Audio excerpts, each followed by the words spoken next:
जय राधे कृष्णा दोस्तों, मैं हूं डॉक्टर शिवराज सिंह। स्वागत है आपका मेरे चैनल हिस्ट्री विद सिंह में। आशा है आप लोग अच्छे से होंगे। तो ये दोस्तों श्रीमद् भागवत महापुराण का 15वां वीडियो है। ठीक, तो भाई कथा श्रीमद् भागवत की चल रही है। तो अब जो है आपने देखा कि परीक्षित को जो है कथा सुना रहे हैं सुखदेव जी, सुखदेव मुनि, है ना। तो आपने देखा, पिछले वीडियो में जाना है कि कैसे जो है किस किस कौन कौन से लोगों ने किनको कथा सुनाई है, और पहले के भी वीडियो में आपने सुना है। तो भाई ब्रह्मा जी ने नारद जी को श्रीमद् भागवत कथा सुनाई थी। ठीक है, तो नारद जी प्रश्न करते हैं ब्रह्मा जी से कि भाई ये बताइए,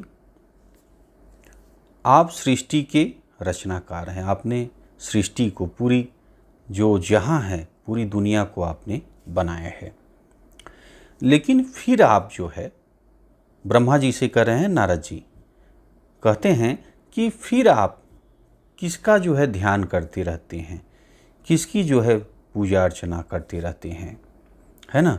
क्या आपसे भी ऊपर कोई है? तो जो है इसके बारे में हमें बताइए आप। तो जो ब्रह्मा जी हैं वो कहते हैं कि भाई देखिए, मेरे ऊपर भी भगवान हैं, भगवान विष्णु, वासुदेव भगवान, वो मेरे ऊपर हैं और उन्होंने मुझे बनाया है। ब्रह्मा जी कह रहे हैं कि भगवान विष्णु ने मुझे बनाया है, और जो ये दुनिया आप देख रहे हो, नारद जी से कहते हैं, माया में फंसी हुई है। माया के वशीभूत होकर के कहते रहते हैं कि ये मेरा है, ये मैंने किया है, ये मेरा जो है सारा किया धरा है, ये मैंने किया है ना। तो ये किसका प्रभाव है? माया है। इसलिए उसके अंदर अहंकार इत्यादि सारी कमियां दिख रही हैं, है ना।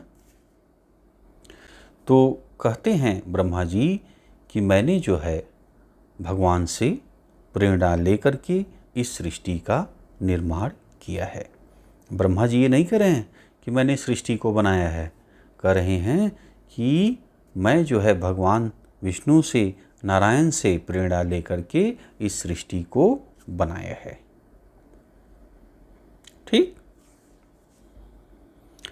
तो अब देखिए, जो ब्रह्मा जी हैं सृष्टि की रचना करते हैं, इस पूरे जहाँ को बनाते हैं। तो जैसे बताते हैं कि भाई आकाश है, आकाश का निर्माण हुआ, फिर वायु बनी है ना। तो इस तरह जो है निर्माण होता चला गया है। और उसके बाद आगे बताते हैं कि भाई पूरा जो जल में एक अंडा था, अंडा जो है कई शताब्दियों से पानी में पड़ा था, उसमें जान नहीं थी। अंडा समझ रहे हैं ना, तो उसमें जो है जान नहीं थी। तो भगवान ने उसमें जान डाला, व नारायण ने, भगवान विष्णु ने उसमें जान डाला। ठीक है, और अब देखिए जब जान डाला है, और तो अंडे में से जो है क्या निकला है? अंडे, जो अंडा था उनमें जो कई शताब्दियों से निष्क्रिय था, उसमें जान नहीं था, भगवान विष्णु ने उसमें जान डाला, और अंडा से जो है एक महान पुरुष निकलते हैं, है ना। तो जो है उनका शरीर कैसा था? उनका शरीर में हजारों पैर थे, और जो है हजारों आँखें थी, हजारों सिर थे, है ना। तो वो जो है उस अंडे से निकलते हैं। ठीक है, और इसी परम पुरुष से जो है देखिए लिखा है कि जो परम पुरुष का मुख है, उससे जो है ब्राह्मण की उत्पत्ति हुई है। ब्राह्मण कैसे आए हैं? जो परम पुरुष हैं, निकले हुए हैं, उनके मुख से ब्राह्मण की उत्पत्ति हुई है। ब्राह्मण उनके मुख से आए हैं। जो बाहु है, बाजू है, उससे जो है क्षत्रिय आए हैं। ठीक है, और जो जंघा है वो उससे जो है वैश्य पैदा हुए हैं, और जो पाँव हैं उससे शूद्र पैदा हुए हैं, है ना। ऐसा जो है श्रीमद् भागवत में लिखा है। ठीक। और जो पाँव हैं उससे भाई भूलोक जो हैं वो निकला हुआ है। हृदय से जो परम पुरुष हैं उनको उनसे जो है स्वर्ग निकला है ना। छाती से इत्यादि से जो है मतलब जो चीज़ें निकली हुई हैं, जो लोक हैं, और स्वर्ग लोक, नर्क लोक जैसा जितने भी लोक हैं, और जितनी भी चीज़ें आपकी, जैसे आप उनके जो मुख से वचन और अग्नि निकली है ना। तो इस तरह जो ब्रह्मांड में हम जो भी दुनिया में हम लोग देख रहे हैं उसकी उत्पत्ति कहाँ से हुई है, कहाँ से निकला है, वो जो है ये जो महापुरुष हैं, विराट पुरुष जो हैं, उन्हीं के शरीर के अंगों से निकली हुई है। यहाँ तक कि जो स्वर्ग है, जो भूलोक है, ये भी आप देख रहे हैं, वो भी इन्हीं जो परम पुरुष हैं, विराट पुरुष हैं, उन्हीं से निकली हुई है ना। तो सृष्टि के बारे में जो है बता रहे हैं ब्रह्मा जी नारद को। ठीक है। और नेत्रों से तेज जो है निकला है, और सूर्य उत्पन्न हुई हैं आँखों से। इस तरह से जो उनका शरीर है, बहुत सारी चीज़ें निकली हुई हैं। बहुत उसमें समय लगेगा। अब आप मोटी मोटा यही समझ लीजिए कि जितने भी चीज़ें हमें दिख रही हैं और वो अलग अलग अंगों से, विराट पुरुष के अलग अलग अंगों से निकली हुई हैं। ठीक, समझ में आया आपको। तो सृष्टि कैसे बनी है, कैसे आई है अस्तित्व में, कहाँ से चीज़ें निकली हैं, वो जो है आपको समझ में आ गया होगा। ठीक। और देखिए, एक चीज़ जो कि सनातन रही है, हमेशा से अस्तित्व में रहा है, वह तो न तो खत्म होती है, न तो जन्म होता है। वो हमेशा से है और हमेशा रहेगा। जैसे वो स्थान है भगवान का वैकुंठ लोक, है ना। वो सनातन है, सदा से रहा है ना। उसका कभी अंत नहीं होता। जैसे आपने देखा था गीता में, मैंने बताया था आपको कि ब्रह्मा जी का भी उम्र है, ब्रह्मा जी की भी मृत्यु होती है ना, ऐसा लिखा था। तो लेकिन जो वैकुंठ लोक हैं, जो भगवान विष्णु हैं, उनका कोई अंत नहीं है ना। वो हमेशा से हैं, वैकुंठ लोक हमेशा से है और हमेशा रहेगा। ठीक है। तो ये चीज़ है। और आपने अभी जाना भी कि भगवान जो ब्रह्मा जी हैं खुद बताए कि हमें जो है, हमारा निर्माण हमें जो है कौन बनाया है, वो भगवान विष्णु ने मुझे बनाया है। अभी आपने जाना। ठीक है। तो अब भाई कथा सुखदेव जी के मुख से सुन रहे हैं ये सारी कहानियाँ, क्योंकि आपने देखा था कि अब भाई ये जो कथा पहले कहे हैं, अब वही कथा जो है, जो ब्रह्मा जी ने नारद जी को सुनाई है कथा, यही कथा सुखदेव जी जो है परीक्षित को सुना रहे हैं। ठीक। अब आ जाते हैं परीक्षित के पास, राजा परीक्षित के पास।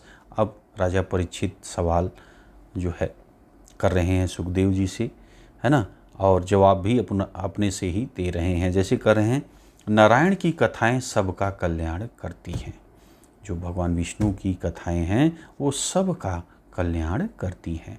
जैसे आपने अवतारों को, अभी मैंने स्टार्टिंग में ही बताया था कि भगवान ने कितने अवतार लिए हैं, भगवान कितने अवतार, वराह अवतार, है ना, और जो है आपके राम का, भगवान राम का अवतार, कृष्ण का अवतार, भगवान कृष्ण का देखा आपने कि कितने लीलाएं की हैं, है ना। तो ये सारी जो कथाएं हैं, कहानियां हैं, वो क्या हैं, ये कथाएं जो आप सुनते हैं तो आपका कल्याण होता है। वही चीज़ परीक्षित बता रहे हैं, है ना। आप हमें कोई ऐसा उपाय बताइए, परीक्षित आगे कर रहे हैं कि कोई ऐसा उपाय बताइए कि जिससे जो है कि मैं भगवान में मन लगा करके अपना शरीर त्याग दूँ, है ना। तो अब देखिए आगे, जो लोग श्रद्धा के साथ लगातार भगवान की लीलाओं को सुनते रहते हैं, है ना। परीक्षित अब जवाब भी देते जा रहे हैं, कर रहे हैं, जो लोग श्रद्धा के साथ लगातार भगवान की लीलाओं को सुनते रहते हैं बहुत थोड़े दिनों में ही नारायण उनके हृदय में हृदय में वास करने लगते हैं, है ना। और वो क्या करते हैं, सभी पापों का नष्ट कर देते हैं, है ना। और जिनके पाप, जब आप भक्ति करने लगे, भगवान का वास हो गया आपके हृदय में, तब आप जो है क्या करेंगे, तो अब जो है पाप कभी भटकेगा नहीं, और जो भक्त है वो कभी भगवान को छोड़ेगा नहीं, है ना। और देखिए, अब जो है परीक्षित प्रश्न करते हैं सुखदेव जी से।